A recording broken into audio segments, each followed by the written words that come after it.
ఆంధ్రప్రదేశ్గా మార్చేందుకు పనిచేస్తున్నామని shop director Kovvasu Jagadeeswari తెలిపారు. Sports authority of Andhra Pradesh క్రీడా వికాస కేంద్రాల ద్వారా ఏజెన్సీ గ్రామాల్లోని క్రీడాకారుల్లో ప్రతిభను గుర్తిస్తున్నామని చెప్పారు. టీడీపీ అధిష్టానం ఆదేశిస్తే పోలవరం ఇన్ఛార్జ్ బాధ్యతలు తీసుకునేందుకు సిద్ధమని కీలక వ్యాఖ్యలు చేశారు. గిరిజనులకు సేవ చేసేందుకు రాజకీయాల్లోకి వచ్చానంటున్న షాప్ డైరెక్టర్ జగదీశ్వరితో మా ప్రతినిధి భార్గవ్ ఫేస్ టు ఫేస్.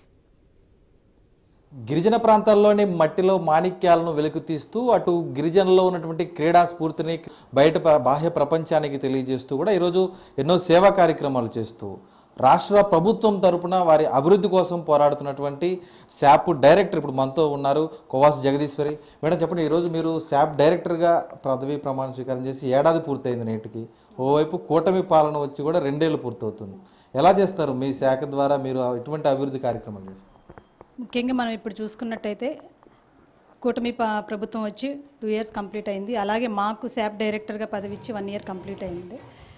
మేము వచ్చిన తర్వాత మన ముఖ్యమంత్రి వర్యులు శ్రీ నారా చంద్రబాబు నాయుడు గారి ఆశయం ఏంటంటే ఆంధ్రప్రదేశ్ని క్రీడా ఆంధ్రప్రదేశ్గా తీర్చిదిద్దాలనే ఒక మంచి గొప్ప సంకల్పంతో ఆయన ఒక నినాదం తీసుకొచ్చారు. అయితే ఎన్నడూ గత ప్రభుత్వంలో ఏ రోజు కూడా ఇన్సెంటివ్స్ పొందని క్రీడాకారులందరూ కూడా ఈ కూటమి ప్రభుత్వం వచ్చిన ఏడాదికి అలాగే వాళ్ళకి ఇన్సెంటివ్స్ అన్నీ కూడా భారీ మొత్తంలో రిలీజ్ చేయడం జరిగింది.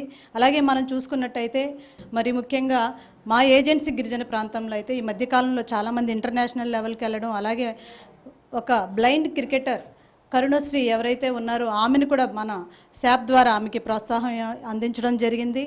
అలాగే మా శాప్ తరపున కూడా ఒక ట్రైబల్ హంట్ అనే ఒక ప్రోగ్రామ్ కండక్ట్ చేయడం జరిగింది మా ఐటీడీఎస్ లెవెల్స్లో. అంటే మనం చూడొచ్చు, అంటే గిరిజనుల్లో విద్య అందుబాటులోకి రావడమే కష్టం. కొండలు గుట్టలు దాటి బయటకు వచ్చి చదువుకోలేక ఆగిపోయి ఉంటారు. అలాంటి పాఠశాలలో స్పోర్ట్స్ అనేది ఇంకా చాలా కష్టం. మరి మీరు శాప్ డైరెక్టర్ అయ్యాక ఏం చేశారు? మనం చూసుకున్నట్టయితే నేను ఇప్పుడు చెప్పినట్టుగానే కూటమి ప్రభుత్వం స్పోర్ట్స్కి పెద్దపీట వేస్తుంది. అలాగే మా ట్రైబల్కి సంబంధించి అరకులోయలో ఒక స్పోర్ట్స్ స్కూల్ అనేది ఉంది. దాన్ని నిర్మాణం గత ప్రభుత్వం చూసుకున్నట్టయితే ఏది కూడా పట్టించుకున్న దాఖలాలు లేవు. కానీ మా చైర్మన్ గారు పదవి స్వీకరించిన నెల రోజులకి ఆ స్కూల్ని విజిట్ చేయడం, అదంతా కూడా పరిశీలించి ఏదైతే అక్కడ నిలిచిపోయిన ఆ స్కూల్ కాంపౌండ్ ఏదైతే ఉందో దాన్ని కూడా మొత్తం అంతా కూడా డిపిఆర్ అవన్నీ కూడా రెడీ చేయించడం, తర్వాత మళ్ళీ మేము విజిట్ చేయడం, చైర్మన్ గారు ఆ పదవి అవంతా కూడా చూసుకొని అక్కడ కావలసిన సదుపాయాలు శాప్ తరపున ఒక 5 లక్షల కిట్ అందించడం కూడా జరిగింది. అలాగే చూసుకున్నట్టయితే కడపలో కూడా మా స్పోర్ట్స్ స్కూల్ అయితే ఉంది. అక్కడ సాయి ఇవన్నీ కూడా రిలేటెడ్గా ఉన్నాయి. అక్కడ చాలామంది క్రీడాకారులు తయారవుతూ ఉన్నారు.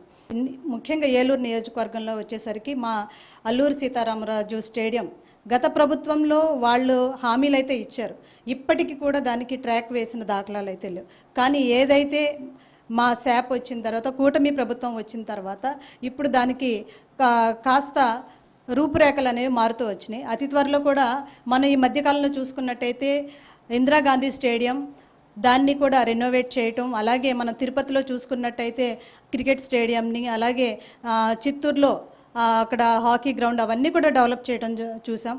ఈ నెక్స్ట్ సెకండ్ ఫేజ్కి వచ్చేసరికి ఇవి ఏవైతే ఉన్నాయో పెండింగ్లో ఉన్న ఈ డిఎస్ఏలు ఏవైతే ఉన్నాయో అవన్నీ కూడా కంప్లీట్ చేస్తామని చెప్పేసి మా చైర్మన్ గారు చెప్పడం జరిగింది.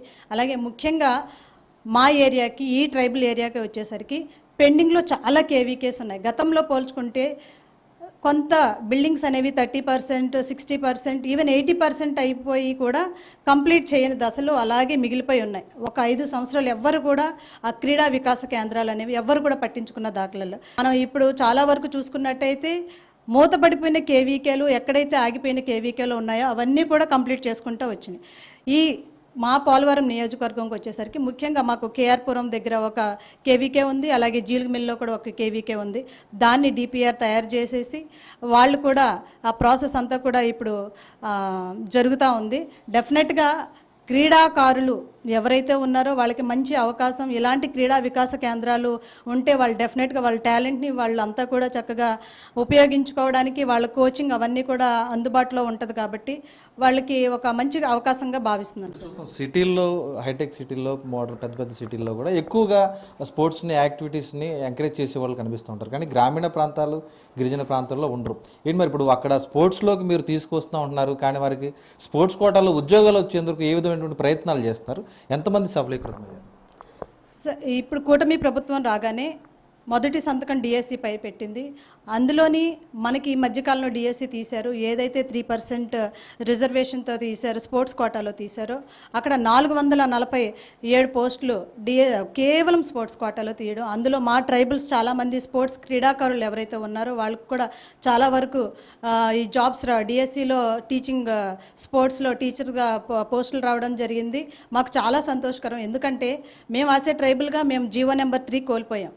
మాకు తెలుసు ఆ డిఎస్సి ఆ జీవో నెంబర్ 3 కోల్పోవడం వల్ల ఎన్ని ఉద్యోగాలు మేము కోల్పోయాం అనేది మాకు తెలుసు. కానీ మేము ఫైట్ చేస్తామన్నారు. మాకు సీఎం చంద్రబాబు నాయుడు గారు ఆల్టర్నేట్గా దాన్ని మళ్ళీ ఇది చేస్తామని చెప్పేసి కూడా మాకు మాట ఇచ్చున్నారు. కాబట్టి డెఫినెట్గా రాబోయే తరంలో ఆ జీవో నెంబర్ 3ని కూడా రెక్టిఫై చేసి దాన్ని మోడిఫై చేసి ఇంకేమన్నా తీసుకొస్తారు. అలాగే ఎప్పుడైతే ఈ 3% వితౌట్ ఎగ్జామ్ స్పోర్ట్స్ కోటా పెట్టారో డెఫినెట్గా మా క్రీడాకారులకి, ముఖ్యంగా ట్రైబల్స్ అని కాదు, క్రీడాకారులకి ప్రతి ఒక్కళ్ళు కూడా ఇది ఒక మంచి అవకాశం. ఇప్పటి వరకు కూడా ఏదో స్పోర్ట్స్ డే అంటే ఒక తూతూ మంత్రంగా చేశారు. కానీ మనం చూసుకోవచ్చు లాస్ట్ టైం కానీ వైజాగ్లో భారీ ఎత్తున క్రీడాకారుల్ని వాళ్ళందరినీ కూడా ఒక ఇన్స్పిరేషన్గా చూపించాలని ఒక ఇదితో వాళ్ళందరినీ ఒక ప్లాట్ఫామ్కి తీసుకొచ్చి ప్రభుత్వం వాళ్ళందరినీ సన్మానించి వాళ్ళకి ఇన్సెంటివ్స్ ఇవ్వటం వల్ల చాలామంది క్రీడాకారులను వాళ్ళని చూసి ఇన్స్పైర్ అయ్యి స్పోర్ట్స్ అంటే ఇలా ఉంటుందా అని చెప్పేసి ఈరోజు మా గిరిజన ప్రాంతంలో అది మట్టిలో మాణిక్యాలు వాళ్ళందరూ కూడా మంచి ఒక థీమ్తో కూడా ఇప్పుడు చక్కగా ఇంట్రెస్టింగ్గా స్పోర్ట్స్ వైపు. అయితే దీనికి సంబంధించి మీరు అంటే ఓవైపు శాప్ డైరెక్టర్గా ఉన్నారు, గతంలో ఉపాధ్యాయురాలుగా పనిచేశారు, ఆ తర్వాత పంచాయతీ సెక్రటరీగా పనిచేశారు. ఏంటి నెక్స్ట్ మీరు టీడీపీ ఇన్ఛార్జ్ లేదంటే ఎమ్మెల్యేగా పోటీ చేస్తారని ప్రచారం కూడా జరుగుతుంది. రాజకీయాల్లో కూడా దిగబోతున్నారా?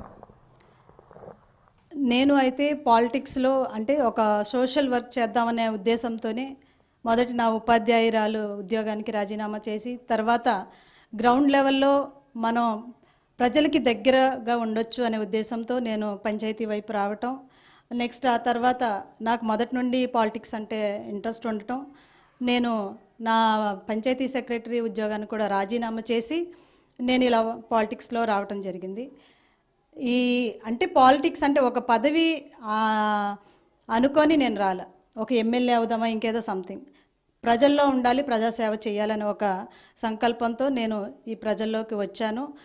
ప్రభుత్వం నన్ను గుర్తించి నాకు ఈరోజు శాప్ డైరెక్టర్గా అవకాశం ఇచ్చింది. అలాగే ఈ ఇన్ఛార్జ్ విషయంలో అయితే ప్రభుత్వం అలాగే మా పార్టీ ఏదైతే చెప్తుందో దానికి కట్టుబాటుగా దానికి అనుసంధానంగానే నేను పనిచేస్తాను. నేనైతే పదవి ఆశించడంలో తప్పులేదని నేను భావిస్తాను. ఎందుకంటే అవకాశం వస్తే డెఫినెట్గా చేస్తాను. ఇది చెయ్యాలి అంటే మనం ఇంకా ప్రజల్లోకి వెళ్ళాలి, ఏదన్నా చేయాలి అంటే డెఫినెట్గా మనకంటూ ఏదో ఒకటి ఉండాలి. నాకు తెలిసి నేను ఇప్పటి వరకు నాకు ఇచ్చిన శాప్ డైరెక్టర్ పదవికి నేను న్యాయం చేస్తూ నా వంతు ప్రజలకి అంటే కేవలం స్పోర్ట్స్ లెవెల్లో కాకుండా ప్రజల్లో ఇంకా ముందుకు వెళ్ళాలని చెప్పి నాకు తోచినంతగా నేను రకరకాల సేవా కార్యక్రమాలు అయితే చేయడం. పోలవరం కాన్స్టిట్యున్సీ అంటే అతిపెద్ద నియోజకవర్గం, జిల్లాలో కూడా 7 మండలాలు ఉన్నాయి. ఇక్కడ సమస్యలు కూడా అందే పెద్ద సమస్యలు కూడా ఉన్నాయి. ప్రధానంగా పోలవరం నిర్వాసితుల సమస్య ఉంది. ఏంటి మరి మీకు అసలు ఎటువంటి అవగాహన ఉంది ఇక్కడ పోలవరం ప్రాంతంతో మీకున్న అనుబంధం? ఇక్కడ ముఖ్యంగా గమనించుకోవాల్సింది ఏంటంటే నేను ఈ పోలవరానికి సంబంధించిన అమ్మాయి, నేను ఇక్కడే పుట్టి పెరిగాను, ఇదే ఊర్లో. నేను ఒక నిర్వాసితురాలనే. నాకు ఆ నిర్వాసితుల బాధలు ఎలా ఉంటాయో కూడా నాకు బాగా తెలుసు. ఎందుచేతంటే మేము అక్కడి నుండి వచ్చి షిఫ్ట్ అయిన తర్వాత ప్రభుత్వం మనం చూసుకోవచ్చు వాళ్ళకి కావాల్సిన సదుపాయాలు మౌలిక వస్తువులన్నీ కూడా చేసుకుంటానే వచ్చింది. ఇప్పటికీ మనం కుక్నూరు, వేలేరుపాడు అవన్నీ కూడా షిఫ్ట్ చేస్తూ ఉన్నారు. ఈ తరుణంలో చాలా వరకు ఈ పెండింగ్ బిల్స్ అవన్నీ కూడా ఉన్నాయి. వాళ్ళకి రావాల్సిన ఇవన్నీ కూడా ఆల్రెడీ దఫాలుగా ఇస్తుంది. ఇంకొక దఫా ఇస్తే డెఫినెట్గా ఈ పోలవరం నిర్వాసితులు అందరూ కూడా వాళ్ళకి కావాల్సిన మౌలిక వసతులన్నీ కూడా చాలా వరకు ప్రభుత్వం సమకూర్చింది. ఇంకా కూడా మన సీఎం ముఖ్యమంత్రి వర్యులు నారా చంద్రబాబు నాయుడు గారు 27 కల్లా ఏదైతే పోలవరం ప్రాజెక్ట్ పూర్తి చేసిన తర్వాతనే ఈ ప్రజలందరినీ కూడా అక్కడ షిఫ్ట్ చేస్తాం, అలాగే వాళ్ళకి ప్రతి ఒక్క సదుపాయాన్ని కల్పిస్తాం అనే ఒక హామీ ఒకటి ఇవ్వటం జరిగింది. డెఫినెట్గా సీఎం గారు చేస్తారు. అలాగే నాకు తెలుసు ఈ నియోజకవర్గంలో సమస్యలు, ఎందుకంటే నేను ఈ నియోజకవర్గం అయినా కూడా ప్రతి ఒక్కళ్ళు అంటే నాకు కొంత అవగాహన అయితే ఉంది. ఎందుకంటే మా నాన్నగారు కూడా కాస్త రాజకీయ అనుభవం ఉన్న వాళ్ళే. కాబట్టి ఈ లోటుపాట్లు ఏమిటి అంటే ఒకప్పుడు మనం పోల్చుకుంటే గతంలో ఈ రోడ్స్ అవన్నీ లేవు. కానీ ఈ కూటమి ప్రభుత్వం వచ్చిన తర్వాత ఎక్కడికక్కడికి రోడ్స్ వేయటం కానివ్వండి, వాటర్ ఫెసిలిటీస్ కానివ్వండి, ఇంకా మేము పుట్టింది ఇప్పుడు మేము ప్రజెంట్ వచ్చింది నిర్వాసితులుగా ఇప్పుడు ప్లెయిన్ ఏరియాకి వచ్చాం. కానీ మేము ఒకప్పుడు అంతా కూడా మేము కొండల్లో ఉండేవాళ్ళం. కొండల్లో ఉండేటప్పటికి అక్కడికి చాలా రకాల రోడ్డు సమస్యలు ఉండే, వాటర్ ఫెసిలిటీస్ లేవు, డ్రైనేజీలు, కరెంట్లు కూడా ఉండేవి కాదు. ఇప్పటికీ చాలా గ్రామాలు ఉన్నాయి. ఈవెన్ మా విలేజ్ పంచాయతీలో ఇప్పటికీ స్టిల్ ఒక 2 ఊర్లు ఉన్నాయి, కొండల్లోనే నివసిస్తూ ఉన్నారు. వాళ్ళకి సరైన రోడ్ సదుపాయం లేదు, వాటర్ ఫెసిలిటీస్ లేవు, నెక్స్ట్ మెయిన్ వెళ్ళడానికి అలాగే ఫోను సౌకర్యం అలాంటివి కూడా చాలా వరకు మా నియోజకవర్గంలో చాలా కొండ ప్రాంతంలో నివసించే వాళ్ళు అందరూ కూడా ఉన్నారు. వాళ్ళ సమస్యలన్నీ కూడా కొంతవరకు నాకు తెలుసు.